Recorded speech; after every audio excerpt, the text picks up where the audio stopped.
Hey y'all, how's it going? I was going to wait till I was totally finished with this Craftsman uh, restoration slash customization I'm doing for my son-in-law to show y'all, but I got too excited. Laid the pinstriping lines down tonight. I'm super freaking stoked. So I'll show y'all those. Here's on this part.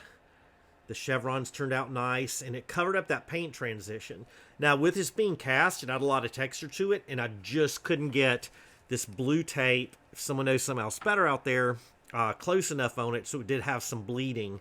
And then I used that pinstriping to custom it out, or to finish it off, or finish it out, and it worked fantastic. I'm super stoked about that. Here is the main part of the vise. We did the Craftsman with a silver, and again those lines, and then on this back side did the model number, and then the same thing, those transitions. Now, doing it, having the texture of being cast, there was a good bit of bleed through it, and so I got this, and the guys at Pinstripe or Paint are probably going to go, you got the wrong damn one, but it worked, and it's pretty cool. It's a Mack double alt 000, no 7 in there, not a James Bond one, and uses really nice metallic silver, which I was really satisfied with, but it covered up those transitions very nicely, and I'm stoked. The base I did with Steelit, which is a stainless steel product, so once I do get it put back together, and we're going to shoot some clear coat on it once this dries, get it put up together, lubed up, another little shot of clear coat here and there, and he's going to put it in the use. I told him, man, use this thing. It's made to use, so it is going to be chipped and dirty, and it's only going to look cooler. So the paint that I used, you can see my dad's Wilton behind me. Scratch gave me some tips on that, which I'm still learning. I've got a couple other vices in the mix to restore. A smaller one here, a really large one, and a couple others that I'm going to be painting, fixing up to flip those.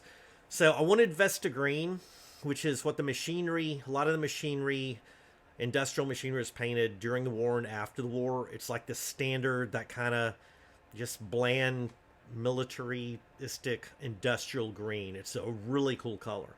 Well, I went up there, and it's going to be like $30 for a quart of it to get that painted. So they had this safety green on sale for $5. So that is what I painted Dad's vise with, and it's a unique color. It turned out really nice with a silver. I like it. I'm using it for light duty stuff. Did a little video, which some of y'all saw about that, and then for my working vise, I've got the huge Columbia over on the other deal. I usually have about 3 vices in the shop of different sizes, and also for different uses, but that one over there is the workhorse. So that paint, it's got to where it's $25, $30 a quart now for the good stuff, either the Rust-Oleum or the higher grades industrial enamels. And I remember paying that for a gallon, like it being $25, even I found it for $19, back in the day when I've used it and used like black paint for frames and stuff like that, and industrial enamel on cars. And it's fantastic, but thanks to Biden, everything is freaking expensive. That's right, I said it. So what I did is I found these Rust-Oleums. They're about $10 a can. They were about $5 or $6 a can, but thank you, FJB.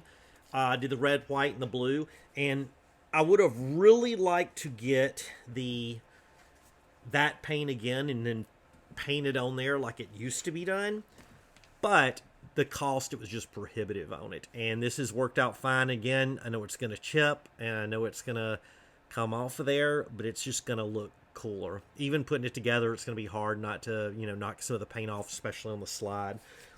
Before I did that, cleaned it all by hand. Used some denatured alcohol to get the metal surface clean. I used a self-etching primer, which is fantastic. I like it. I was going to get Lindsay to actually shoot some video of me laying the stripes down, but I was a nervous Nelly, because I was like, well, with her videoing me, and then I'll mess it up, then I'll take paint thinner, have to wash it off, and it's just going to become a cluster. So I didn't do that. The next one I will. I'm definitely going to do that, just to show y'all how I hold my hand steady. And then also, thanks to this right here, that helped with a steady hand too. This is the skillet, the stainless steel in a can, which is fantastic. Use some ventilation. I've got my little...